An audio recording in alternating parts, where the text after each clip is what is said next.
챗GPT가 떴어. 챗GPT 만들기 위해서 필요한 게 뭐야? GPU야. 엔비디아가 떴죠? 엔비디아만 갖고 안 될 것 같은데? 메모리 누가 좀 잘해줘야 될 것 같은데? HBM이랑 하이닉스가 뜬 거죠. GPU가 어디 들어가? 데이터 센터에 들어가지. 만들려면 그 안에 뭐가 필요해? 냉각이 필요해? 에너지도 부족하네? 그럼 변압기가 없네? 전선도 부족하네? 인공지능 혁명에 가장 가까운 것부터 시작해가지고 확대가 되고 있거든요.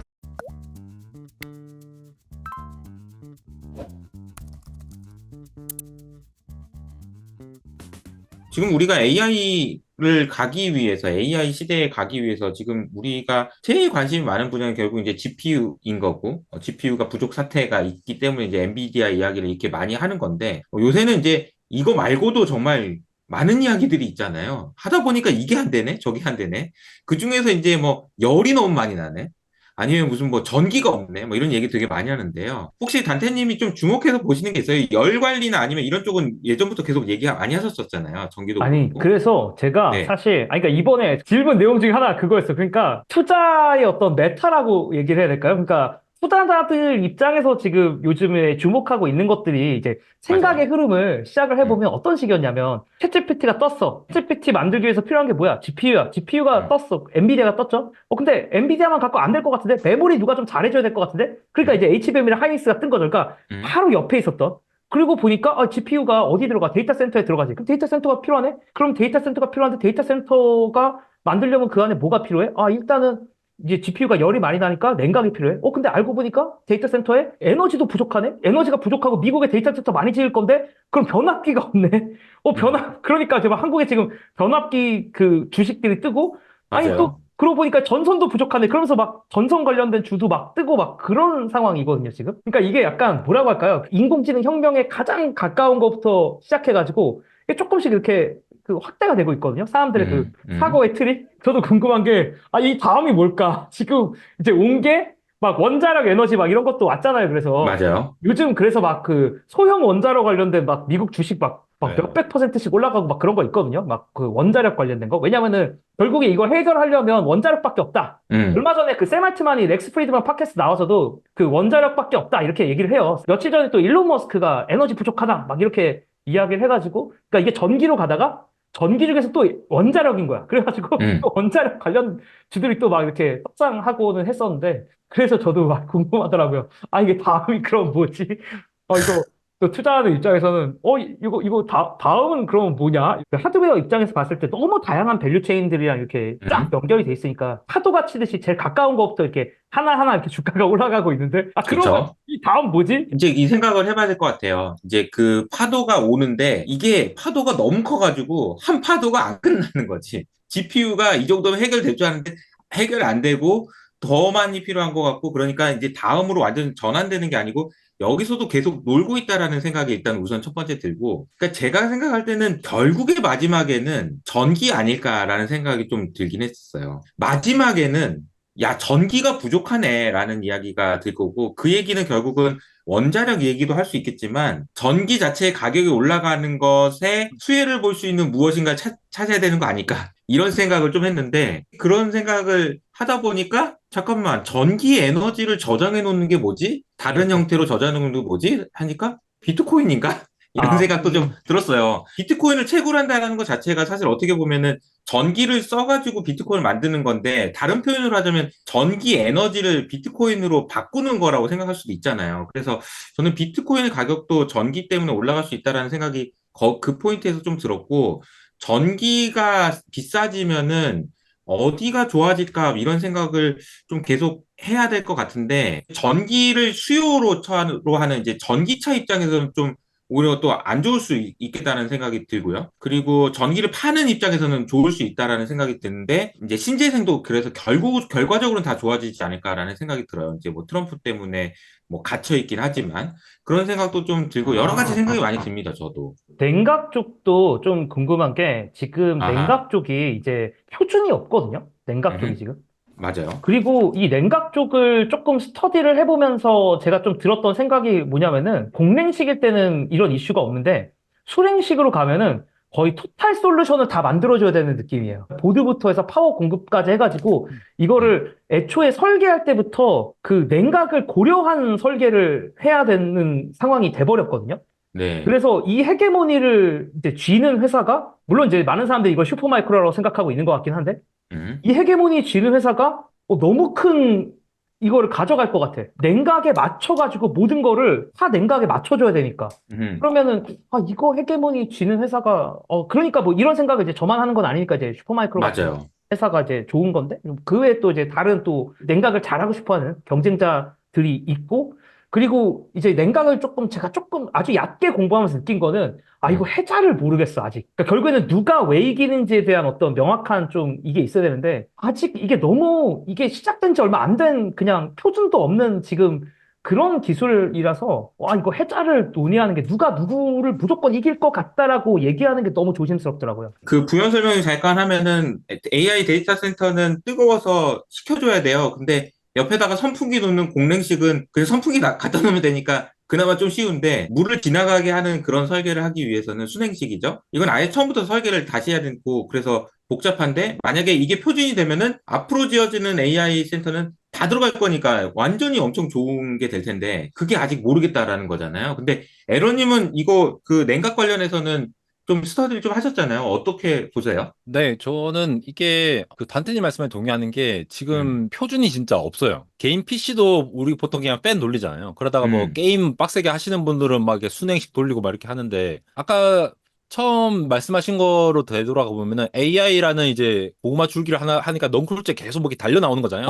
그쵸, 맞아요. HBM도 비유가 나오고 뭐 적절해요. 네. 에너지도 나오고 ESS 나오고 뭐 이렇게 나오는 건데 저는 이제 그 다른 부분들은 잘은 모르지만도 그냥 테크 쪽만 딱 봤을 때는 이 모든 것들이 다 인프라를 구축하는 작업들이잖아요. 그러면 최종적으로 사용자한테 이게 경험성이 있으려고 하면은 이게 운영을 하는 주체 예를 들어 뭐 빅테크들이죠. 구글이나 뭐 오픈 AI나 마이크로소프트 같은 기업들이 서비스를 잘 해야 되니까 전기 요금을 올리는 방법도 있겠지만도 이 인프라가 이제 전기 요금이 비싸다고 했을 때에 데이터 센터 자체를 좀 운영을 싸게 할 수 있는 방법들에 대해서 더 집중을 하게 될 것 같고 그러면서 자연스럽게 어차피 반도체는 발전하고 있으니까 현재는 이제 넥스트 냉각이 액침 냉각이라고 보고 있지만 다른 형태도 사실 이제 주목받는 것들이 네이처에서도 올라오고 이런 것들이 있더라고요. 그 중에 하나가 이제 흰개미집 구조로 어. 건축을 설계하는 게 있어요. 이게 이 내용이 이제 안될 과학에서 한번 박사님 한 분 나오셔갖고 얘기를 했거든요. 찾아보시면 됩니다. 안델과학 뭐 흰개미집 구조 이렇게 찾아보면 나오는데 이게 저도 영상을 봤는데 진짜 네. 소름 돋았어. 그거 흰개미가 그런 애들인 줄 몰랐어. 저도 이게 흰개미 그냥 나쁜 애들 그러니까 뭐 해충 아닌가 이렇게 생각했는데 사실 흰개미 자체가 중요하다기보다는 흰개미 집이 이렇게 기둥처럼 이렇게 뚝 이렇게 세워져 있거든요. 근데 흰개미 집 구조라고 하면 굉장히 좀 이렇게 유별나게 보이는데 어떤 거냐면은 일단 기본적으로 공랭식이에요. 건물 어. 자체를 자연 대류로 그러니까 뭐 이렇게 뭐 돌리고 막 이렇게 뭐 액체로 빼고 이런 걸 하는 게 아니고 이러한 특정한 건물의 구조를 만든다고 하면은 열이 자동적으로 배출이 되게끔 하는 그런 형태로 이제 빌딩을 지어 놓은 거죠. 데이터 센터가 보통 보면 우리 데이터 센터 가면 되게 춥거든요. 굉장히 춥고 뭐 일부러 뭐 이제 에어컨이라고 표현하면 좀 웃기지만 하여튼 그 온도를 낮추어서 이렇게 유지를 하려고 하는데 흰개미집 구조로 자연 대류로 하면은 온도 자체가 이제 가운데로 모여서 이렇게 쭉쭉쭉 빠져나가는 구조가 되니까 기본적으로 뭐 예를 들어 액침 냉각이 나중에 나온다라고 하더라도 그런 것들은 이제 그 반도체 칩 그런 액체도 관리를 해줘야 되고 뭐 마모되는 것도 바꿔줘야 되고 이래야 되는데 네이처에 실릴 정도로 이제 굉장히 주목을 받고 있고 이게 점차 뭐 이렇게 약간 이렇게 시범을 해보고 있는 것 같아요. 어허. 사실 국내에서도 그런 바이오 센터 같은 걸 만든 기업이 있고 그래서 그런 것들이 실제로 성공을 하게 된다면은 제가 영상에서 다뤘던 그 PUE라는 개념, 파워 유시지 이펙티브니스라는 게 결국 데이터 센터가 실제로 막 GPU로 돌릴 때 쓰는 에너지가 전체 에너지에 비해서 얼마나 되느냐 약간 이런 개념이거든요. 다른데 전기 흘리지 않냐 이런 네. 개념이에요. 예를 들어 뭐 공랭식이라고 해서 막 선풍기 막 돌려야 되고 에어컨 어허. 돌려야 되고 이런 것까지 다 합쳐서 에너지 드는 것들이 전체 에너지라고 하면은 그거를 실제로 GPU를 돌리는데 에너지 쓰는 걸 나눠버리면은 이제 그러면 1에 가까울수록 1.0에 가까울수록 아 이거는 쓸데없는데 별로 에너지를 안 쓰는구나. 음흠. 이렇게 되는 거죠. 아까 단태님이 잠깐 말씀하신 그 IDC라는 거, 보통 인터넷 데이터 센터 그런 서드 파티 형태의 어떤 서버를 구축하는 그런 기업, 그런데 조그만한 규모의 IDC들은 그런 PUE가 한 2.0 정도 나옵니다. 실제로 한 100 정도 돌려야 되면은 추가로 한 100 정도 더 돌려서 냉각을 해줘야 되거든요. 근데 액침 냉각 이런 거 쓰면은 지금 이제 기대되는 거는 한 1.1 이하가 될 거라고 보고 있어요. 근데 그 냉각 효율 자체는 1.1에 가까운데 그 외에 중간에 유지 보수 된다라는 점, 그리고 액침 냉각에 정확하게 잘 이해하고 있는 그런 이제 엔지니어 설비 관리자들이 계속 이거를 바꿔줘야 되는 점, 이런 부분들이 있는데, 만약에 그 흰개미지 구조 같은 그러한 빌딩들이 데이터 센터 쪽에 좀 확립이 이제 퍼져나가게 된다면은, 그렇게 되면은 사실 진짜 공랭식인데 열이 잘 배출되는 거니까 유지보수 비용 쪽에서도 확실히 나아지고, 이제 뭐 습도 유지하는데 뭐 이제 일부러 뭐 또 이제 뭐 에너지 사이드 이런 거 안 하게 되는 거니까, 넥스트 차원에서는 이제 그러한 기술들도 있어서 아직 뭐 약간 시장의 주목을 받지는 않은 것 같아요. 이게 너무 음. 약간 뭐 사이언스 쪽 얘기라서 너무 허무맹랑할 수도 있는데. 안돼 과학이고 안돼 공학까지 넘어오느냐 아직 모르겠지만 네. 안돼 과학에서 공학까지 넘어올지 모르겠지만 근데 이게 실제로 흰개미지랑이니까. 건물이 지어진 게 이게 있어요. 뭐 아프리카 쪽에서도 지어진 게 있고, 되게 찾아보시면 건물 구조가 굉장히 특이하게 생겼어요. 근데 네. 이게 이제 데이터 센터에서도 가능하니까 그러니까 이게 그런 것들을 그 하지 전에는 이 않을까. 흰개미지 그러면은 그게 뭐야 그랬을 텐데 우리가 데이터 센터 열 관리 어떻게 해야 돼 막 이렇게 고민하다가 이걸 보니까 이게 뭐야 이런 식으로 보여지는 것 같긴 해요. 이런 게 그렇죠. 있었어? 예.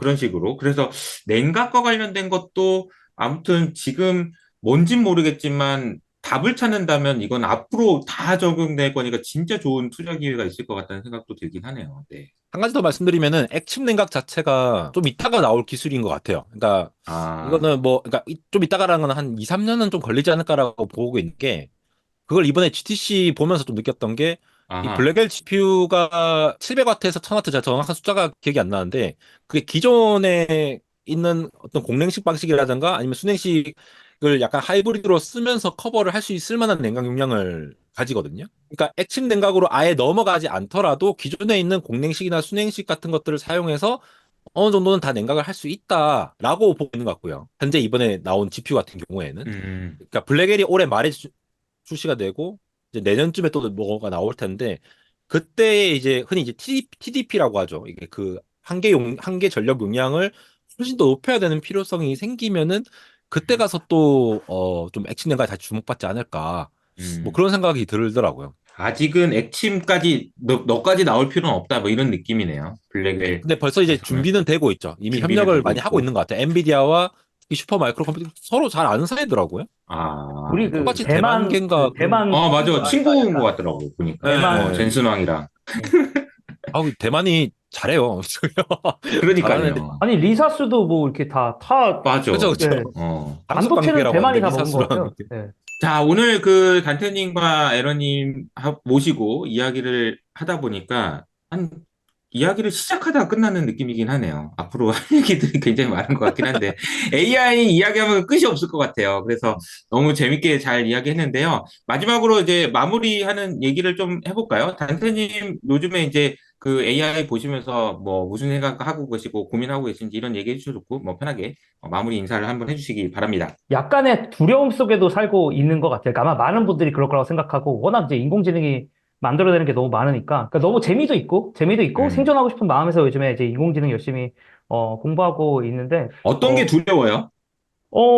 어떤 게 두렵냐는 건 이제 이런 것 같아요. 그러니까 세상의 문법이 좀 바뀌어 나가고 있다라는 거. 그리고 뭐 테크 회사들로 치면은 어떤 회사들은 망할 수도 있어요. 많은 테크 아, 회사들, 제가 투자하고 있는 테크 회사들의 일부는 그냥 다른 인공지능이 더 좋은 기술을 만들어내면서 그냥 사라져 버릴 수도 있을 것 같아요. 마치 그 모바일에 적응을 못했던 이제 옛날 음, 인터넷 회사들이 이제 사라졌던 것처럼 비슷한 것들이 일어날 수 있을 것 같아요. 인공지능 시대에서도. 그래서 그런 부분들에 대한 걱정이 이제 한 켠에 있고 다른 한 켠에서의 약간의 개인적인 걱정은 뭐냐면은 특히 이제 얀루쿤이 되게 많이 말을 하는 부분이기도 한데 그렇게 사실 말을 하고 있는 건 아닌데 약간 뉘앙스가 그러니까 제가 음, 이해하는 뉘앙스는 이게 뭐 AGI 이런 거 뭐 어림도 없고 아직 가려면 뭐 한참 멀었어. 메타에서도 이제 임원 가까운 자리를 하시는 분께서 말씀을 하고 계시는데 아, 여기까지면 어떡하지라는 약간의 걱정도 좀 있어요. 그래서 너무나 많은 하이브 지금 어떻게 보면 시장의 어떤 관심과 기대가 이렇게 막 올라와 있는데